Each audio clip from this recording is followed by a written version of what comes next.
Number 7. Dajipur अभयारण्य. हे अभयारण्य गगनबावडा आणि राधानगरी भागात सह्याद्री पर्वतरांगाच्या कुशीत वसलेले आहे. सुमारे 420 चौरस किलोमीटर क्षेत्रफळ असलेले हे अभयारण्य जैवविविधतेसाठी प्रसिद्ध आहे. नंबर 6. भैरवगड अभयारण्य. भैरवगड अभयारण्य हे कोल्हापूर जिल्ह्यातील शिरोळ आणि गगनबावडा या भागात पसरलेले आहे. याला सह्याद्री पर्वतरांगाचे रत्न असेही म्हटले जाते. या भागात भैरवगड नावाचा ऐतिहासिक डोंगर असून त्यावर एक प्राचीन मंदिरही आहे. नंबर 5. गगनबावडा घाट. गगनबावडा घाट हा शहाजी महाराजांच्या काळात उभारलेला मानला जातो.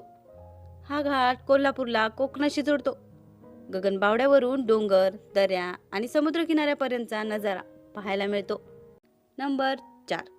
रंकाळा तलाव. रंकाळा तलाव हा शहाजी महाराजांनी बांधलेला ऐतिहासिक तलाव आहे. पूर्वी इथे खाण होती, पण कालांतराने पाण्याने भरून हा तलाव तयार झाला. या तलावात शेषनाग वास करतात अशी आख्यायिका लोकांमध्ये प्रसिद्ध आहे.